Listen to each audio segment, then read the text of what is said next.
Chapter 18. Anne to the Rescue. All things great are wound up with all things little. At first glance, it might not seem that the decision of a certain Canadian premier to include Prince Edward Island in a political tour could have much or anything to do with the fortunes of little Anne Shirley at Green Gables. But it had. It was in January the premier came, to address his loyal supporters and such of his non-supporters as chose to be present at the monster mass meeting held in Charlottetown. Most of the Avonlea people were on the premier's side of politics.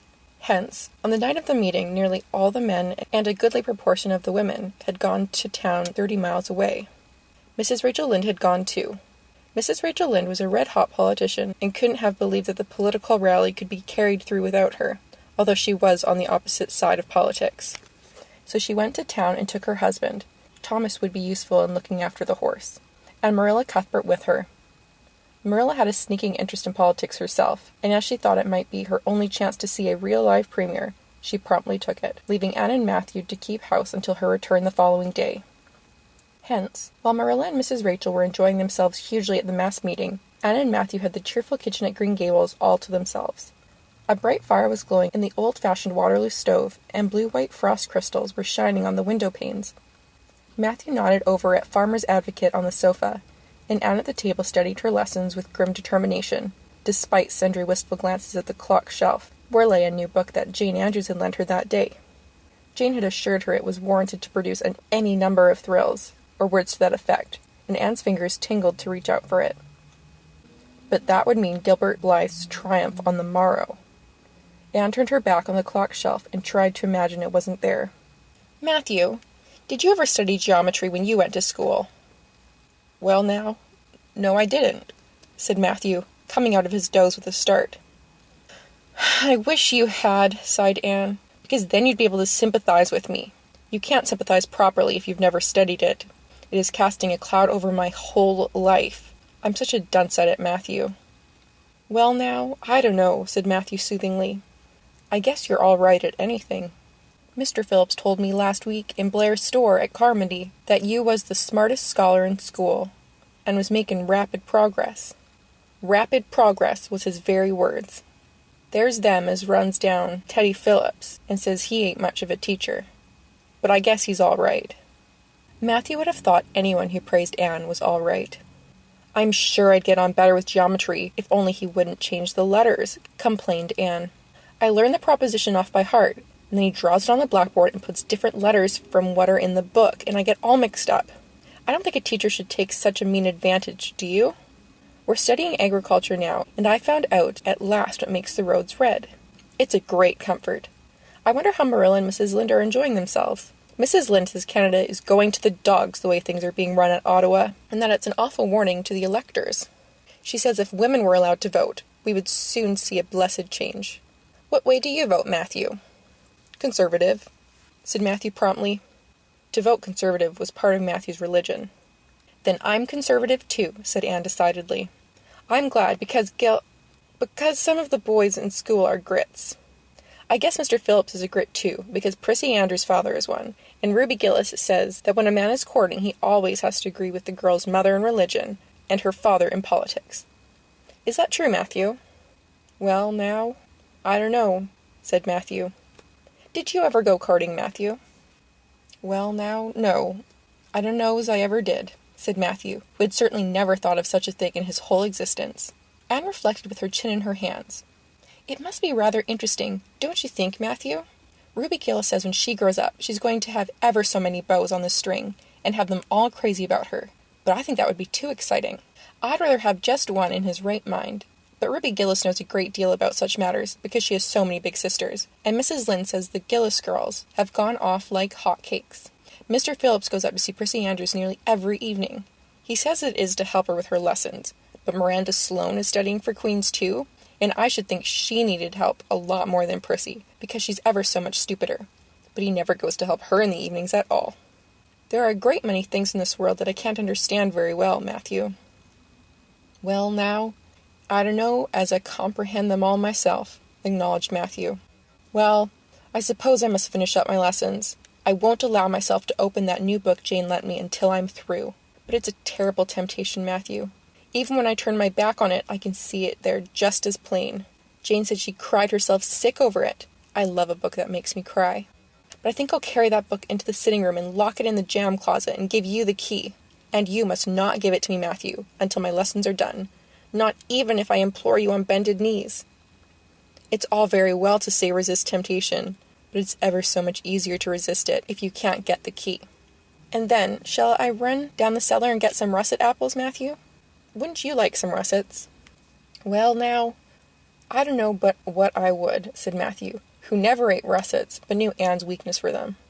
Just as Anne emerged triumphantly from the cellar with her plate full of russets, came the sound of flying footsteps on the icy boardwalk outside, and the next moment the kitchen door was flung open, and in rushed Diana Barry, white-faced and breathless, with a shawl wrapped hastily around her head. Anne promptly let go of her candle and plate in her surprise, and plate, candle, and apples crashed together down the cellar ladder, and were found at the bottom, embedded in melted grease, the next day by Marilla, who gathered them up and thanked mercy the house hadn't been set on fire. "Whatever is the matter, Diana?" cried Anne. "Has your mother relented at last?" "Oh, Anne, do come quick," implored Diana nervously. "Minnie May is awful sick. She's got croup, young Mary Joe says. And father and mother are away to town, and there's nobody to go for the doctor.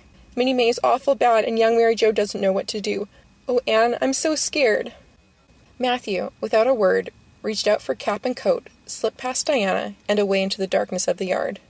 "He's gone to harness the sorrel mare to go to Carmody for the doctor," said Anne, who was hurrying on hood and jacket. "I know it as well as if he'd said so. Matthew and I are such kindred spirits, I can read his thoughts, without words at all." "I don't believe he'll find the doctor at Carmody," sobbed Diana. "I know that Dr. Blair went to town, and I guess Dr. Spencer would go too. Young Mary Joe never saw anybody with croup, and Mrs. Lynda's away. Oh, Anne!" "Don't cry, Di," said Anne cheerily. "I know exactly what to do for croup.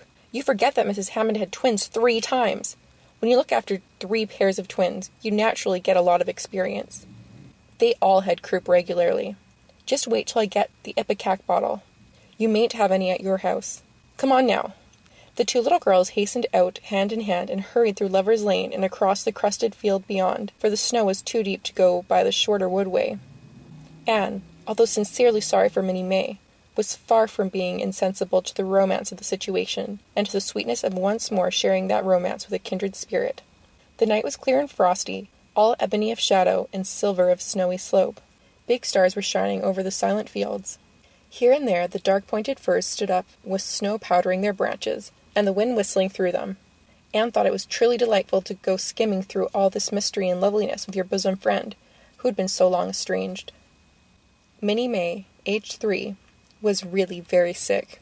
She lay on the kitchen sofa, feverish and restless, while her hoarse breathing could be heard all over the house. Young Mary Joe, a buxom, broad-faced French girl from the Creek, who Mrs. Barry had engaged to stay with the children during her absence, was helpless and bewildered, quite incapable of thinking what to do, or doing it if she thought of it. Anne went to work with skill and promptness. "Minnie May has the croup all right. She's pretty bad, but I've seen them worse. First, we must have lots of hot water. I declare, Diana, there isn't more than a cupful in the kettle. There, I filled it up, and Mary Joe, you may put some wood in the stove. I don't want to hurt your feelings, but it seems to me you might have thought of this before if you had any imagination. Now, I'll undress Minnie May and put her to bed. And you try to find some soft flannel cloths, Diana. I'm going to give her a dose of ipecac first of all." Minnie May did not take kindly to the ipecac, but Anne had not brought up 3 pairs of twins for nothing. Down that ipecac went, not only once, but many times during the long, anxious night when the 2 girls worked patiently over the suffering Minnie May, and young Mary Joe, honestly anxious to do all she could, kept up a roaring fire and heated more water than would have been needed for a hospital full of croupy babies. It was 3 o'clock when Matthew came with a doctor, for he had been obliged to go all the way to Spencervale for one. But the pressing need for assistance was past. Minnie May was much better and was sleeping soundly. "I was awfully near giving up in despair," explained Anne. "She got worse and worse until she was sicker than ever the Hammond twins were, even the last pair. I actually thought she was going to choke to death. I gave her every drop of ipecac in that bottle, and when the last dose went down, I said to myself, not to Diana or Mary Joe, because I didn't want to worry them any more than they were worried, but I had to say it to myself just to relieve my feelings. This is the last lingering hope, and I fear 'tis a vain one. But in about 3 minutes she coughed up the phlegm and began to get better right away. You must just imagine my relief, Doctor, because I can't express it in words. You know there are some things that cannot be expressed in words." "Yes, I know," nodded the doctor. He looked at Anne as if he were thinking some things about her that couldn't be expressed in words. Later on, however, he expressed them to Mr. and Mrs. Barry. "That little red-headed girl they have over at Cuthbert's is as smart as they make 'em. I tell you she saved that baby's life, for it would have been too late by the time I got here. She seems to have a skill and presence of mind perfectly wonderful in a child of her age. I never saw anything like the eyes of her when she was explaining the case to me." Anne had gone home in the wonderful white frosted winter morning, heavy-eyed from loss of sleep, but still talking unweariedly to Matthew as they crossed the long white field and walked under the glittering fairy arch of Lover's Lane maples. "Oh, Matthew, isn't it a wonderful morning? The world looks like something God had just imagined for his own pleasure, doesn't it? Those trees look as if I could blow them away with a breath. Poof! I'm so glad I live in a world where there are white frosts, aren't you? And I'm so glad Mrs. Hammond had 3 pairs of twins after all. If she hadn't, I mightn't have known what to do for Minnie May. I'm real sorry I was ever cross with Mrs. Hammond for having twins. But oh, Matthew, I'm so sleepy. I can't go to school. I just know I couldn't keep my eyes open and I'd be so stupid. But I hate to stay home for Gil. Some of the others get ahead of the class, and it's so hard to get up again. Although, of course, the harder it is, the more satisfaction you have when you do get up, haven't you?" "Well, now, I guess you'll manage all right," said Matthew, looking at Anne's white little face and the dark shadows under her eyes. "You just go right to bed and have a good sleep. I'll do all the chores." Anne accordingly went to bed and slept so long and soundly that it was well on in the white and rosy winter afternoon when she awoke and descended to the kitchen where Marilla, who'd arrived home in the meantime, was sitting knitting. "Oh, did you see the premier?" exclaimed Anne at once. "What did he look like, Marilla?" "Well, he never got to be premier on account of his looks," said Marilla. "Such a nose as that man had. But he can speak. I was proud of being a conservative. Rachel Lynde, of course, being a liberal, had no use for him. Your dinner is in the oven, Anne, and you can get yourself some blue plum preserve out of the pantry. I guess you're hungry. Matthew has been telling me about last night. I must say it was fortunate you knew what to do. I wouldn't have had any idea myself, for I never saw a case of croup. There now, never mind talking till you've had your dinner. I can tell by the look of you that you're just full up with speeches, but they'll keep." Marilla had something to tell Anne, but she did not tell it just then, for she knew if she did, Anne's consequent excitement would lift her clear out of the region of material matters as appetite or dinner. Not until Anne had finished her saucer of blue plums did Marilla say, "Mrs. Barry was here this afternoon, Anne. She wanted to see you, but I wouldn't wake you up. She says you saved Minnie May's life, and she is very sorry she acted as she did in that affair of the currant wine. She says she knows now you didn't mean to set Diana drunk, and hopes you'll forgive her and be good friends with Diana again. You're to go over this evening, if you like, for Diana can't stir outside the door on account of a bad cold she caught last night. Now, Anne Shirley, for pity's sake, don't fly clean up into the air." The warning seemed not unnecessary. So uplifted and aerial was Anne's expression and attitude as she sprang to her feet, her face irradiated with the flame of her spirit. "Oh, Marilla, can I go right now? Without washing my dishes? I'll wash them when I come back, but I cannot tie myself down to anything so unromantic as dishwashing at this thrilling moment." Yes, run along," said Marilla indulgently. "Anne Shirley, are you crazy? Come back this instant and put something on you. I might as well call to the wind. She's gone without a cap or wrap. Look at her tearing through the orchard with her hair streaming. It'll be a mercy if she doesn't catch her death of cold." Anne came dancing home in the purple winter twilight across the snowy places.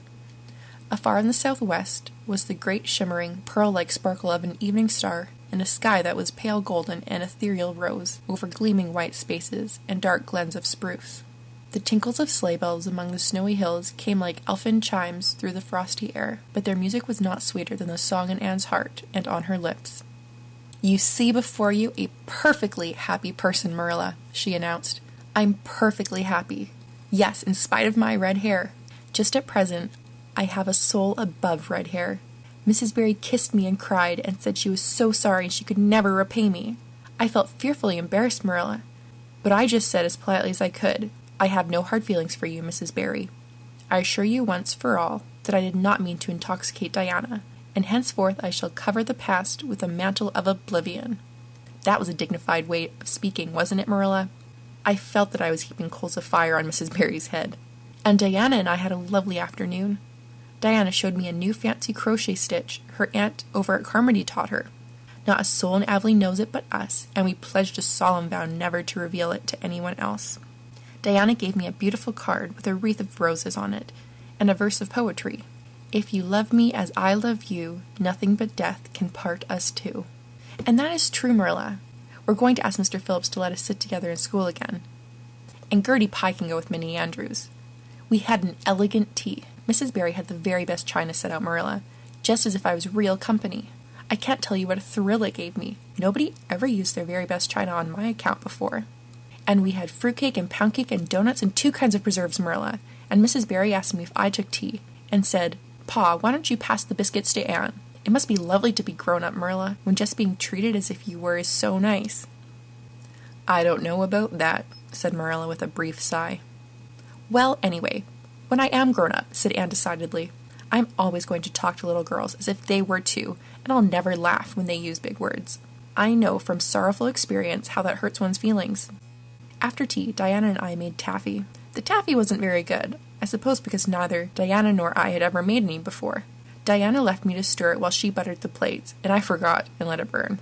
And then, when we set it out on the platform to cool, the cat walked over one plate, and that had to be thrown away. But the making of it was splendid fun.